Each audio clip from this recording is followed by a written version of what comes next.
உங்க மேல ஒரு கம்ப்ளைண்ட் வந்து தப்பு பண்ணீங்கன்னு நான் உங்களை வேலையில இருந்து அனுப்பிட்டேன். நீங்க என் கையில கால்ல விழுந்து சாப்பாட்டுக்கே வழி இல்லைன்னு சொல்லி வேலை கேட்டீங்க.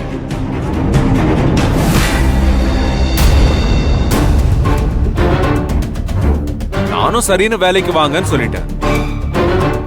உங்களை அப்படியே கூப்பிட்டு அதே பொசிஷன்ல மறுபடியும் உட்கார வச்சா அப்புறம் நான் வேலையை விட்டு அனுப்புனதுல என்ன மரியாதை இருக்கு? தப்பு செஞ்சுட்டு வேலை பார்க்கிற உங்களுக்கும் தப்பே செய்யாம நேர்மையா வேலை பார்க்கிற இவங்களுக்கும் என்ன வித்தியாசம் இருக்கு? சோ அதனால சார் அன்புவ ப்ரொடக்ஷன் ஹெட்டா ப்ரமோட் பண்ணதுல எந்த மாற்றமும் இல்ல.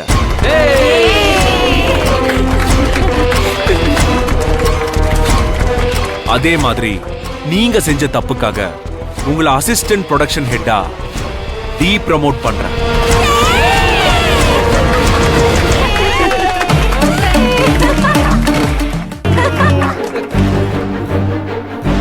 இதுதான் என் முடிவு. புரிஞ்சுதா? சார் என்ன சார் சொல்றீங்க? நான் நான் இவனுக்கு அசிஸ்டண்டா? சார் இவன் நேத்து வந்த பையன் சார். சார் நான் எப்படி சார் இவனுக்கு அசிஸ்டண்டா இருக்க முடியும்? அதுக்கு என்ன சார் பண்ண முடியும்? அன்பு வேலையிலயும் கம்பெனிக்கும் நேர்மையா இருக்கான். அவன் கேரக்டர்லயும் ஒழுக்கமா இருக்கான். சோ ப்ரமோஷன் வாங்கிட்டான். ஆனா நீங்க எதுவுமே சரியில்லை. அதனால அசிஸ்டன்ட் ப்ரொடக்ஷன் ஹெட்டா டி ப்ரமோட் ஆயிட்டீங்க. இஷ்டம் இருந்தா வேலை பாருங்க, இல்லனா போயிட்டே இருக்கலாம். ஒன்னும் பிரச்சனை இல்லை.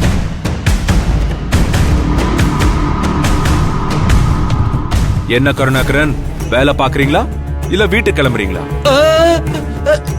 பாக்குறேன் சார், வேலை பாக்குறேன் சார். That's good. அன்பு, problem solved. அன்பு, இனிமே அது உன் டேபிள், உன் நேம் போர்டு அங்கதான் இருக்கணும். கொண்டு போய் வச்சிரு. இல்ல அன்பு, அந்த போர்ட கருணாகரன் கிட்ட கொடு. கொடு.